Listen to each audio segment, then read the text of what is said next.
Good evening. I'm Kate Snow in for Tom Llamas tonight. We begin top story with that dangerous situation unfolding in North Carolina, where a fire is still burning at a plant holding 600 tons of chemicals. Flames erupting at the fertilizer plant in Winston-Salem on Monday. Firefighters unable to get close, worried a major explosion could happen at any moment.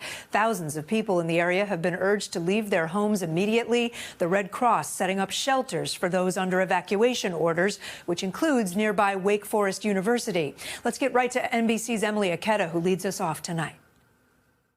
Tonight, plumes of smoke darkening the sky for miles as a fire burning chemicals could be on the brink of a catastrophic explosion. Just be advised, we've got what appears to be almost a city block on fire. Already, several smaller blasts reported. I heard this tremendous boom, and then about an hour later, there was another boom. Hazardous fumes spewing from the Weaver fertilizer plant containing 600 tons of ammonium nitrate, which at high enough temperatures can cause detonation. Please exit the area. Door to door, first responders calling for the evacuation of nearly 6,500 people in Winston-Salem, North Carolina. The danger zone, a 1-mile radius from the plant, including the edge of Wake Forest University and a minimum security prison, prompting the transport of 220 inmates. The smoke was kind of brown and ugly, not your typical like white billowing smoke. It was kind of scary. A mile doesn't feel safe enough to be away. Officials fighting to avoid a repeat of the Texas plant explosion involving the same chemical back in 2013. That blast matched the force of a 2.1 magnitude earthquake, tragically killing 15 people and injuring more than 200. But fire officials say this North Carolina facility has more than double the amount of ammonium nitrate. If that doesn't convey the gravity of this situation and how serious folks need to take it, I don't know how else to verbalize that. The blaze reducing in size throughout the day. Still tonight, even firefighters keeping their distance, with the next 12 hours posing too great of a risk. And Emily's with us now. So, Emily, any word from officials as to what could have caused this fire? Kate, authorities say it's still unclear what sparked this dangerous blaze, but we are told the plant was just inspected in December, and reportedly there were no issues found. Kate? All right, Emily, thank you. Tonight, we're tracking another major winter storm. More than 80 million Americans under weather alerts from Colorado to Vermont, down to El Paso, Texas. The storm moving into the central U.S. at this hour, expected to bring heavy snow, ice, and freezing rain. Illinois now under a disaster declaration as that state continues to dig out from last week's snowfall. Several school districts there already closing down. The governor of Texas also warning about potential power losses and dangerous roads, but says the state is much more prepared than a year ago when a winter storm crippled the power grid there. This storm expected to impact much of the country, so we want to bring in NBC News meteorologist Dylan Dreyer. This is a big one. This is a big one, and this time around it's mostly going to impact parts of the center of the country where we do have 85 million people under some sort of winter weather advisory, winter storm watch, or winter storm warning. Right now it's mostly rain, but that moisture is streaming in from the Gulf of Mexico. You can see that northern edge is snow. That's the cold front, and as that moves down to the east in the south, that's where we're going to see some of that colder air begin to work in. So the rain will transition to snow, especially overnight through the day on Wednesday. We'll see that transition continue to happen as we go into Wednesday night and Thursday as well. So you see St. Louis changes over to snow. Chicago is snow. Cincinnati goes from ice to snow. Same in Pittsburgh. In the interior Northeast, we're looking for mostly snow in that area with rain along the coast. But even on the back side of it, going into later in the day on Friday, that's where we could see it briefly end as some snow for the Northeast as well. So a little bit of ice goes a long way. It's going to make the roads extremely dangerous, even with just a glazing. But look at some of these ice totals we're expecting from Little Rock to Memphis up through Louisville, about 1/4 of an inch to 1/2 inch of ice. Not only does it make it treacherous on the roads, but it weighs down on the trees and power lines, so power outages are likely from Texas all through the Midwest and through the plains as well. As for snow, again, once that transition totally happens, it's going to be a widespread 6 to 9 inches, but we could see some higher amounts, especially northern Indiana, parts of southern Michigan, where we could see as much as 12 to 18 inches of snow. Now, keep in mind, I mentioned the power outages stretching down possibly from Oklahoma into Texas into Kansas. That's where we're also going to see the cold air surge down by Wednesday. High temperatures dropping into the teens, 20s, 30s. But then Thursday, we're starting off the day with temperatures around 14 degrees in Amarillo, and that cold air will continue as we go into Friday morning. In fact, morning low temperatures will be down into the teens in Dallas, 14, 17, 24 to start off the day on Sunday. So if this area does lose power, it is going to be dangerously cold. So obviously crews will need to get a head start to kind of prevent the power outages that we could see in that area with a lot of ice on the way. All right, Dylan, thank you so much. Turning overseas now, there is no sign from Russia tonight that it intends to pull back its huge military buildup near Ukraine. President Putin saying the U.S. and NATO are ignoring his demands, but he's not ruling out a diplomatic solution. Richard Engel reports from Ukraine. In a widely socially distanced joint statement with the Prime Minister of Hungary, Russian President Vladimir Putin broke weeks of silence on Ukraine and for the first time responded to written diplomatic proposals from the U.S. and NATO. Russia's concerns were basically ignored, Putin said. He laid out his security demands, unchanged even after weeks of negotiations with the U.S. Non-expansion of NATO, no offensive weapons by Russia's borders, he said. Putin never mentioned the 130,000 Russian troops mobilized on Ukraine's borders, including tanks, warships, missiles, and even fresh blood supplies. Instead, the Russian president talked about Crimea. Russia seized and annexed it from Ukraine in 2014. Putin says if Ukraine joins NATO, Ukraine would try to recapture Crimea, triggering a full-blown war between NATO and Russia. So Putin's arguing that what he's doing now is in the interest of world peace. President Putin did leave open the door to diplomacy, saying that he hopes that there'll be more talks in the coming weeks. But it's clear that Putin is sticking to his core demand that Ukraine never be allowed to join NATO. The implied threat? All those troops that were never mentioned. Kate? All right, Richard, thank you. Now to a major step in the fight against COVID-19. Pfizer asking the FDA to authorize its vaccine for kids under 5 years old. Federal regulators expected to sign off on a 2-dose regimen before the end of the month, making an estimated 19.5 million kids eligible for the shot. NBC News correspondent Tom Costello has the latest. With 3.5 million new pediatric COVID cases in January alone, the potential that shots could be going into very young arms within a month is welcome news for millions of parents. Every day I'm worried about them contracting COVID. I would say that we're very cautious. In Maryland, the Cross family has 3 kids, 2 under the age of 5. As a working parent, I want them vaccinated so that we are not dealing with this child care gap of constantly having to have our kids out of school and daycare. Pfizer today requesting emergency FDA authorization for a 2-shot vaccine dose at 1/10 the adult dose for kids 6 months to 5 years, as it continues researching whether a 3rd dose provides even more protection. Children typically receive 16 vaccinations from birth to 18 years, but many parents are hesitant to add another. A new COVID vaccine study finds just 31% of parents say they'd vaccinate kids under 5 right away. 29% will wait to see how other kids react. 26% will not vaccinate their youngest kids. 12% will only do so if the school requires it. Dr. Paul Offit is on the FDA's outside vaccine committee that evaluates safety. We all want to see the data. And we would not approve this vaccine unless we could imagine giving it to our own children or our own grandchildren. I think the American public can be reassured by that. Today, the American Academy of Pediatrics weighed in, saying it's important that all children can benefit from the protection that the vaccine offers. The fact is, even if they don't get hospitalized or worse, they have to miss school, their families have to miss school. It's a major work burden. It ends up isolating the whole family, and it's an educational loss for a lot of kiddos. And Tom Costello joins us now. So, Tom, approval likely for kids under 5, but for right now, how many kids 5 to 11 have been vaccinated? just 20%. And if you go to an older age group, 12 to 15-year-olds, 55% of them. You know, we said in the report that only a third of parents with young kids want their kids to be vaccinated right away. Some of the others are saying they want to see how this plays out. What will be the effect on other kids? But a quarter of parents of young children, a quarter, say that they have had to quarantine over the last month because they were exposed at some point to COVID, and that's just since the holidays.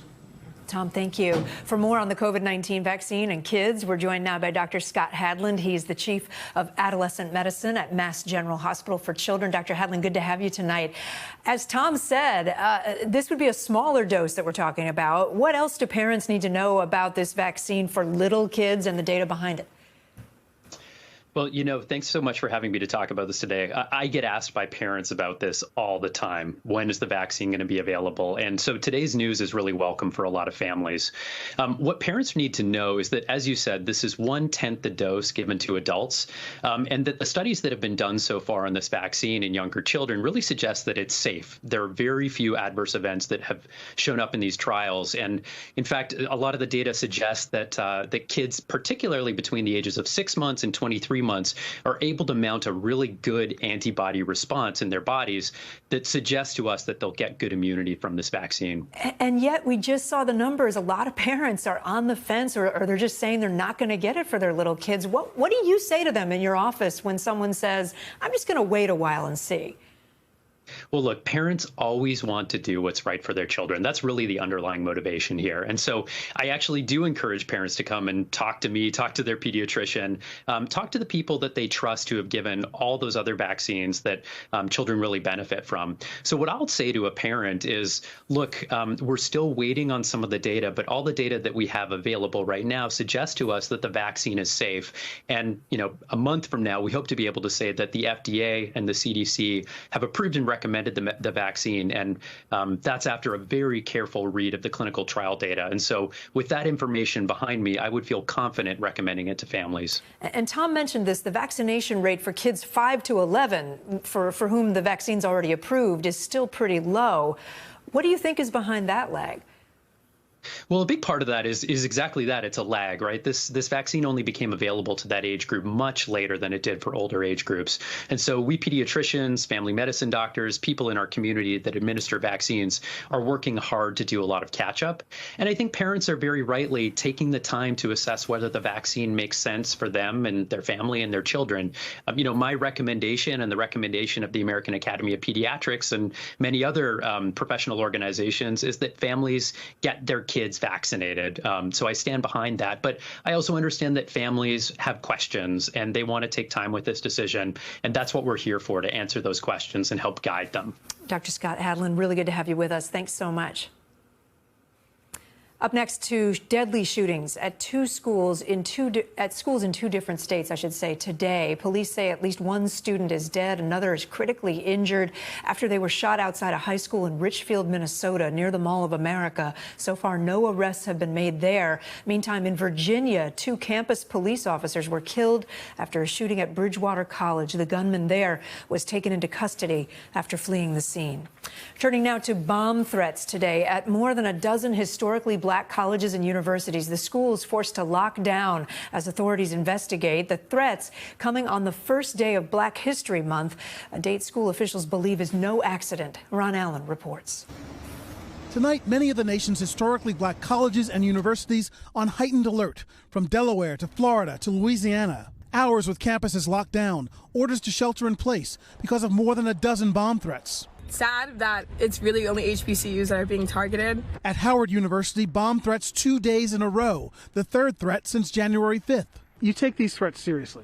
Absolutely. Like many at these institutions, Dr. Toshni Ann DuBroy thinks the fact that it's the start of Black History Month is likely no coincidence. A month that usually celebrates the innovation of our community and celebrates the valor of Black people has now been tainted because we have such a significant threat against our HBCU community. At the White House, aides say the president is getting regular updates. It is scary. It is horrifying. It is terrible that these students, these faculty, these institutions are feeling under threat. The FBI saying they're working with our law enforcement partners to address any potential threats. For now, students like Ashley Fields are back in class with a lot of questions.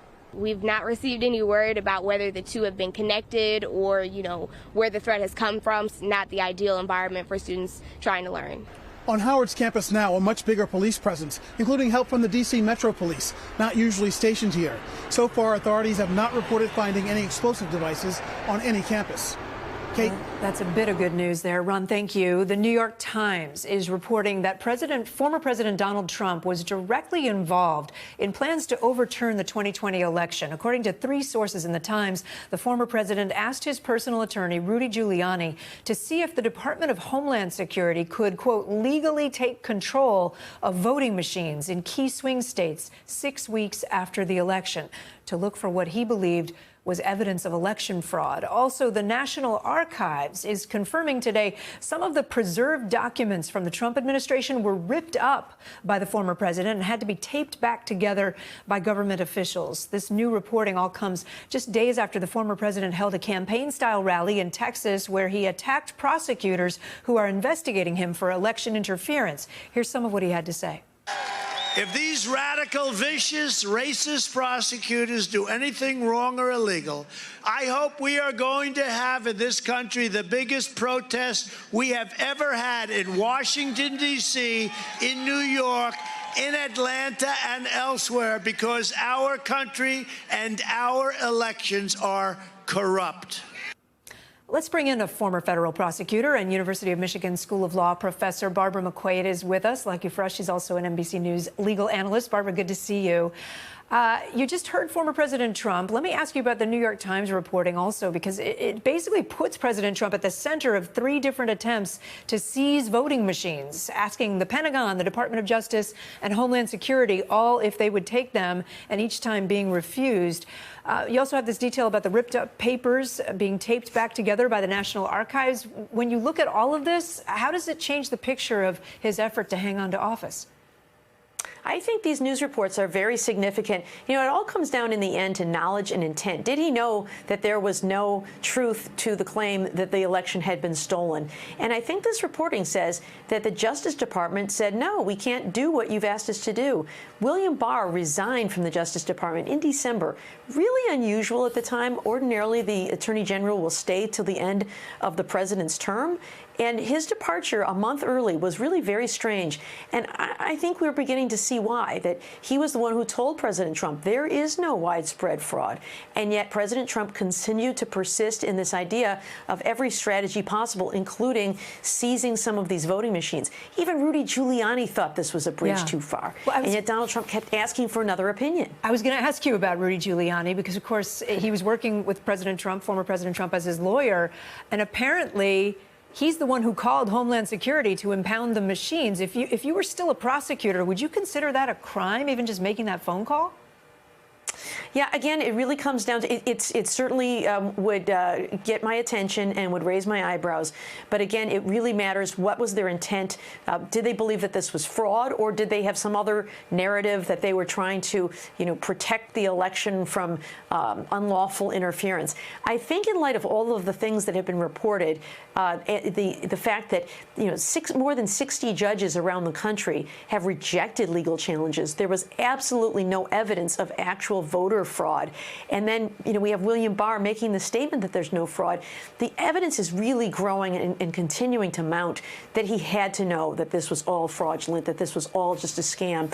And so at some point that evidence becomes overwhelming. So I do think that this reporting is really important, and I think the committee is continuing to gather some of this information. But I still wonder what it is the Justice Department is doing. Are they gathering some of the same information? Do they have more information than we already have?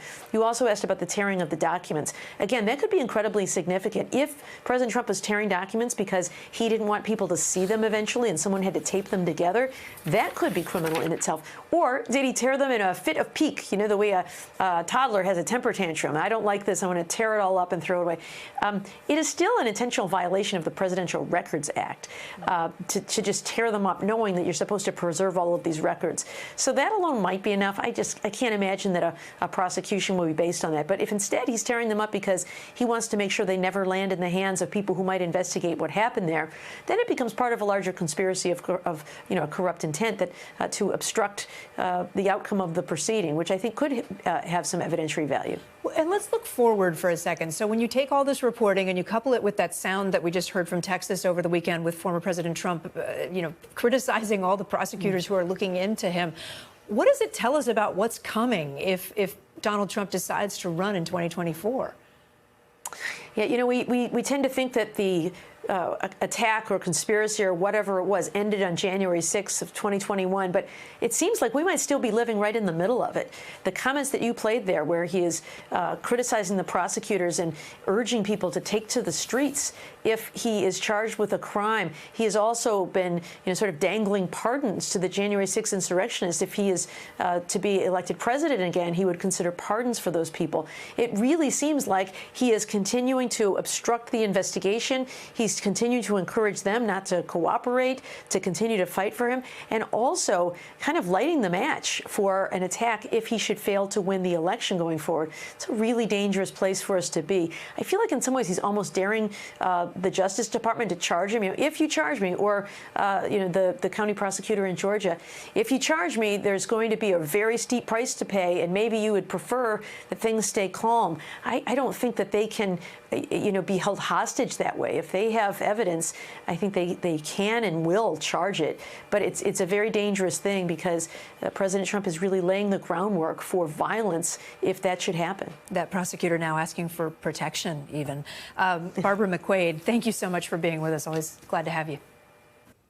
Back now with the latest battle brewing in the nation's culture wars. In Florida, lawmakers are considering a bill that would outlaw teachers from discussing sexual orientation with their students. And today, a hearing on another measure Governor DeSantis is calling the Stop Woke Act. And Florida is not the only state considering laws that critics say will repress free speech. Vaughn Hilliard pressed one lawmaker for details and has the story tonight. Tonight, conversations about race and sexual orientation in the crosshairs in Florida. The Florida legislature taking up a measure today that could limit speech in classrooms and at workplaces. We should be teaching awareness and not assigning blame. Dubbed by Republican Governor Ron DeSantis as the Stop Woke Act, its purpose is to, quote, fight back against woke indoctrination. But critics say the bill could be chilling to educators, especially when it comes to important historical topics like slavery. The legislation says that students, as well as employees in workplace training, cannot be made to feel like they, quote, bear responsibility for actions committed in the past by other members of the same race or sex. For a child today to feel guilt for the evil of others is un-American and is not belong in the teaching of history. This bill will push for children to be silenced. It's all part of the culture battles in America's schools and a reaction to efforts that try to promote inclusion. This debate after the state's House Education Committee approved HB 1557, which says in part, a school district may not encourage classroom discussion about sexual orientation or gender identity. It's labeled the Don't Say Gay bill by opponents. What they're doing isn't solving the underlying problem. The underlying problem is that students aren't feeling safe at school. They aren't feeling comfortable at school. And, we need to have those honest conversations about LGBTQ history, about Black history, and about the root causes of discrimination and prejudice. The Education Committee's Republican chair defending his vote. You are allowing parents to sue a school district over their student potentially feeling uncomfortable about the idea of sexual orientation being discussed. Well, I'm just, that's what your bill. That's what the bill that you voted yes on says. Right. You're saying you're out looking to outlaw the conversation from school administrators and teachers. Sex as well. Yeah, but we're talking about sexual orientation. Right, but in the bill it talks about sex. Okay, so but you're looking to outlaw sexual orientation and gender identity. We're not outlawing sexual orientation. You're not allowing teachers or school administrators to talk about. I would love being to gay. argue with you about that bill, but I have somewhere to be. On the other side of the country, Arizona's House Education Committee approved a bill that would prohibit, quote, sexually explicit materials, which, according to the text, includes homosexuality. It just makes us scared for what the future may hold. What else are they going to do? And Vaughn Hilliard joins me now from Tallahassee, Florida. So, Vaughn, we know that many of the Republican lawmakers in these states are very supportive of these proposals. What are the chances that the bills actually become law? Right. Well, here in Florida, Kate, it was actually the governor, Republican Governor Ron DeSantis, who was the first one to tout the so-called Stop Woke Act. So if it made it to his desk, we would expect him to sign it. Now, here in Florida, Republicans hold the majorities in both of their legislative chambers. So if they so choose to, they have the power to push through these measures. Of course, though, if these measures were to be signed into law, we would expect challenges, legal challenges on the grounds that these would infringe on folks' constitutional rights to free speech. But in this hyper-polarized environment in which we have conservative Supreme Court justices, it's a big question exactly where this all would end. Kate? Vaughn Hilliard in Florida for us. Vaughn, thank you. Back now with Top Stories news feed. Former Dolphins head coach Brian Flores is suing the NFL and several teams over allegations of racist hiring practices. The lawsuit alleges the New York Giants scheduled a sham interview with Flores last week due to a rule that requires teams to interview minority candidates. An alleged text message from Patriots coach Bill Belichick appears to show the position was already filled before that interview happened. In the suit, Flores also accused the Dolphins owner of offering him $100,000 to lose games in 2019 so that the losing record would then secure them a top draft pick.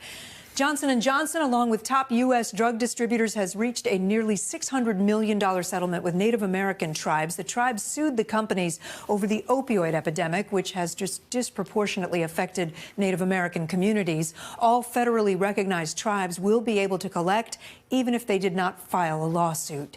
And ticket prices for this year's Super Bowl now at a record high. As of today, the average price for one ticket is over $10,000.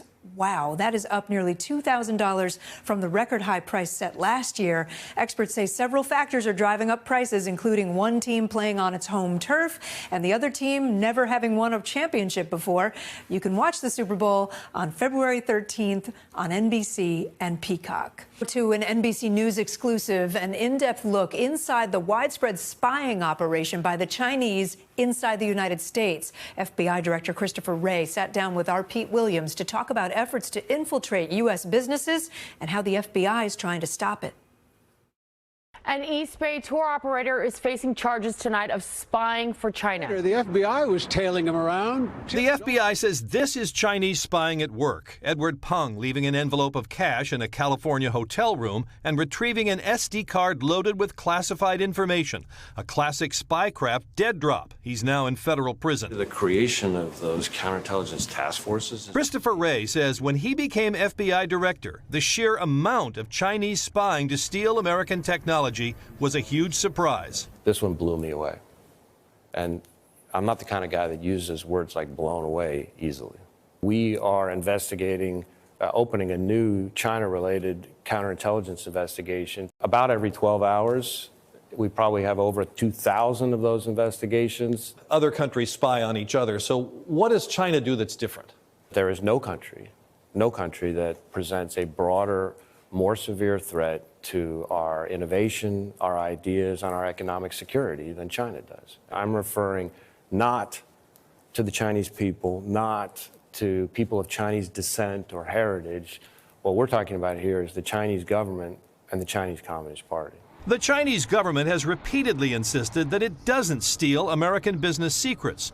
But the FBI says Chinese spies target a range of American innovations on COVID vaccines, computer chips, nuclear power plants, jet engines, and smartphones, for example, sometimes by planting company insiders, sometimes through its world-leading cyber theft. The scale of their hacking program and the amount of personal and corporate data that their hackers have stolen is greater than every other country combined. And Wray says the Chinese government exports elements of its oppressive police state, sending teams to the U.S. to threaten and intimidate critics. China may be the first country to combine that kind of authoritarian ambition with cutting-edge technical capability. It's like the surveillance nightmare of East Germany combined with the tech of Silicon Valley. But what about the criticism from Asian American groups who say the Justice Department's China initiative has overreached, with some Chinese espionage cases collapsing? We don't investigate anyone based on race or ethnicity or constitutionally protected activity. In fact, in many cases, Chinese Americans are some of the people most victimized by the Chinese government's tactics that we're describing. And Pete Williams joins us now. So, Pete, Ray also said that other countries are being targeted? Oh, yes. He accuses China of going after secrets in other countries, too. But he says the U.S. is by far its #1 target. And his message is that China's economic espionage has reached a new level. He says it's more brazen and more damaging now than ever before. He calls it the most severe threat to American innovation and our economic security, Kate. So interesting. Pete, thank you. And now to top stories Global Watch. And we begin with the deadly landslide in Ecuador. Traffic cameras capturing the moment that mud, water and rocks began moving through the capital city of Quito. At least 20 people killed and dozens missing there. Crews now digging through mounds of debris to find survivors. The landslide was triggered by the heaviest rain in the area since 2003. Deportations condemned by President Biden during the Trump presidency appear to still be taking place. An investigation by Telemundo revealed the Biden administration has been deporting Venezuelans by sending them to another country, like the Dominican Republic first. In 2021, more than 50,000 Venezuelans were arrested at the U.S. border with Mexico, 10 times more than the previous year. DHS has not responded to a request for comment. And people around the world are celebrating the Lunar New Year. Festivals held in several countries across Asia and here in the U.S. Some celebrations are scaled back, though, due to the ongoing pandemic. 2022, by the way, is the year of the tiger, which symbolizes resilience and strength. We turn now to the Americas, where we look at stories coming out of the U.S. and Latin America. Tonight, another tragic death in Mexico, marking the 4th journalist killed in that country this year alone. 55-year-old reporter Roberto Toledo shot dead in Michoacan, Mexico. His death coming on the heels of another journalist's death just last week, which led to nationwide protests demanding better protections for the press in Mexico. NBC's Zincle Esamoah has more. Tonight, Mexicans mourn the death of journalist Roberto Toledo. It only remains for me to say to the family of our colleague, we are not going to leave things like this. We are going to take them to their ultimate consequences. His editor at the local news outlet, Monitor Michoacan, overcome with grief as he announced the death of the 55-year-old shot and killed on Monday in Michoacan. At the crime scene, a truck riddled with bullets. The Michoacan Attorney General says Toledo had 8 gunshot wounds and died at the hospital from his injuries. We do not bring weapons. Our only defense is a pen, a pencil, a notebook. This is the 4th death of a journalist in Mexico just over a month into 2022. The shooting has left journalists in the region, including Ivan Villanueva, on edge. What dangers do journalists in Mexico, and specifically in your region of Michoacan, uniquely face? We know that it is one of the most dangerous countries to practice journalism, and even more so in states where organized crime has been fighting. It's in practice, going out and hoping everything goes well, that the coverage goes well, and that we make it back. The Committee to Protect Journalists declared Mexico the deadliest country for journalists outside of war zones, with at least 145 journalists killed between 2000 and 2021. Just last week, Lourdes Maldonado was shot in Tijuana, loved ones surrounding her casket just 3 years after she stood and expressed concern about her own safety to President López Obrador at a press conference. Porque hasta temo por mi vida. Her death triggering the latest wave of protests over safety of the press. Those behind the deaths of journalists are rarely held accountable by the law. In the case of Roberto Toledo, the motive is still under investigation. His editor alleges it was related to his reporting. A Mexican government spokesperson tweeted on Monday, "We will not allow impunity. We defend freedom of expression and the right for information." But then in a later tweet suggested Toledo wasn't a journalist at all. All this while Toledo was enrolled in the federal journalist protection mechanism. Given the dangers that you're describing, why do you choose to do this work? It is something that I have also asked myself every day, but I think the answer is that if we give in to this violence, they'll achieve their goal, which is to silence us. Zincle Esamoah reporting there. Coming up, we're going to change gears. More on that major announcement from Tom Brady, why the star quarterback is choosing now to retire despite just being 1 year away from a major milestone. We'll be right back. We're back now with more analysis on Tom Brady's historic retirement and what is next for arguably the greatest quarterback of all time. Joining us now is Tom Curran, the NFL and Patriots insider for NBC Sports Boston. Tom, thanks for being with us. You're welcome, Kate. Don't say arguably now. I mean, it's his retirement day. I was just going to say I'm a Bears fan, so it is hard for me to say that sentence, but he is the GOAT. All right, so... What do you got, Jim McMahon out there? Come on. Going way back. What does it mean for football? What does it mean for the NFL that Tom Brady steps away from the game? It's a fantastic question because, to me, that's one of the overarching components of his career that we don't often talk about. You always need a Godzilla in a professional sports league, somebody to shoot for and to be the villain. Yeah. And Tom Brady has served as that for 22 seasons. Not only that, he served as a measuring stick. When you look at some of the games that he's participated in, and the ratings that those bring in, and all the things the NFL is able to do, it's because of, in many ways, a number of the games that Tom Brady and Bill Belichick and the Patriots, and then by extension the Tampa Bay Buccaneers, have been involved in. So you're losing your Godzilla. Other guys will step into the void, but it takes a while, if ever, for a void like this to be filled. Yeah, and prior to this announcement, he said that he wanted to play until he was 45, an old man, which would, I'm joking, which would have been just one more season. So he was so close to that milestone. I wonder, what do you think? Why did he decide now is the time to hang it up? You know, Kate, he also said, I'm going to play, quote, until I suck. And he certainly doesn't do that either. I mean, he is going to be most likely second place in the MVP votings. He set career records in yards, attempts, completions, etc.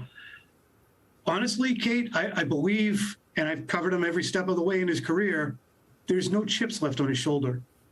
You know, he had the chips on his shoulder in high school. He had it when he got to Michigan and wasn't named a full-time starter. Had it when he was a sixth-round pick, when he, succeeded Drew Bledsoe, all the way through to Tampa Bay, where people said, you can't leave New England. Bill Belichick made you. You're not going to succeed someplace else. He's proven it all. And I think, too, Kate, he didn't want to be in a situation where, while he could still play at a high level, the team wasn't succeeding at a high level. And then he'd be sitting there and say, man, is the juice worth the squeeze at this point? I have a family at home. They could use me, and we're not really going anywhere. And there's the risk of injury every time you go out there, I would think. So I have to ask you, Tom, when you're swiping through the Instagram posts that he wrote about his retirement, slide after slide of thank you, thank you, thank you to the Tampa Bay Buccaneers organization, a team he's been with for 2 seasons. If you looked closely, I don't know if you noticed this, there was no mention of the New England Patriots, Bill Belichick, a franchise he won 6 Super Bowls with. Is that bothering folks in Boston at all? Define bothering. If you could say this place is on fire because of it, that would be more accurate. People are very jilted and spurned. Meanwhile, people like myself are saying, stop being so needy. And it's kind of been a tug of war in Patriots Nation today. It was not a coincidence. Brady thanked Patriots fans, Robert Kraft, Bill Belichick, you name it, in 2020 after he left. But in Tom Brady's mind, and I believe him to be accurate, he felt as if the Patriots wanted to move on from him. He had stated many times he wanted to retire as a New England Patriot. The Patriots never stepped to meet his very reasonable contractual demands to make that happen. So I believe that he's of a mind that, okay, I thanked them when I finished my Patriots career. They walked away from me, so I had to go to Tampa Bay. They don't get 2 thank yous. They don't get to have their cake and eat it too, with me saying, and oh, well, the Patriots were instrumental. I already told them that. He didn't want to leave. And I think this is just a tiny way of serving up a tiny little bit of cold revenge. Tom Curran, great to talk with you. Thanks so much. When we come back, writing his own success, the 8-year-old author now in high demand, but how he managed to get his book on a library shelf, that's a story in itself. Stay with us.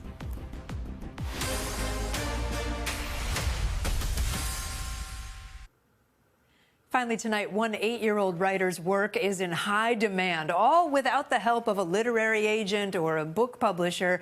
This second-grade self-starter deciding to spread his prose himself, quite literally putting it on the library shelf. Brian Holmes from our Boise affiliate KTVB has the story. Ada Lake Hazel, this is Tara. How can I help you? The Lake Hazel branch of the Ada County Library What's the name of it? is a bastion for books, which is why 8-year-olds like Dylan Helbig, this is your library, Yes. feel right at home. Well, not like my library, but I don't own it. Except Dylan does possess a capacity for creativity. And then this is the part where Santa comes. Dylan I like the pictures. likes to write his own books. One day in winter, Yeah. it was Christmas. So he has been writing books since he was about 5 years old. His latest, It's The Adventures of Dylan Helbig's Christmas. he finished last month. That's you. Yeah. By Dylan Helbig himself. Writing a book Yeah, because some of the words are my sight words. wasn't what impressed his mom the most. So this one I just figured was like any other one that he has written. It was what Dylan did with his book that caught her by surprise. I didn't know this was his ultimate plan. His plan, he put in play days later. I've been wanting to put a book in a library since I was 5. But that takes editors and publishers and distributors, doesn't it? You know, you can't just put your book on the shelf. Or can you? Well, Dylan did. There was a lot of librarians that I had to get past, so do you know what I did? What'd you do? I covered this part and covered the back with my body and just snuck it in like this. I came in running, and then I started to walk. And then I came in this aisle. This aisle. And then I put my book right here. Dylan's book definitely fit all of the criteria that we would look for to include a book in our collection. So with permission, they processed it, put on the proper stickers, and now The Adventures of Dylan Helbig's Christmas by Dylan himself is a full-fledged library book. Now it's in the system. Anybody with a library card can check out the book. You may have to wait a few weeks at this point. There's actually a waiting list. People want to check it out. So there's like 4 people in line. And it's just like mind-blowing. Chapter 4. Not bad for an 8-year-old who's been waiting to get a book in the library since he was 5. And this is page 81. We'll be right back in the next book. The end. I totally love that. Dylan says that he plans to write a sequel, hopefully without the need to sneak it into the library shelves. We want to thank our affiliate in Boise, KTVB, for sharing that beautiful story. Thank you so much for watching Top Story. I'm Kate Snow in New York. Have a great night.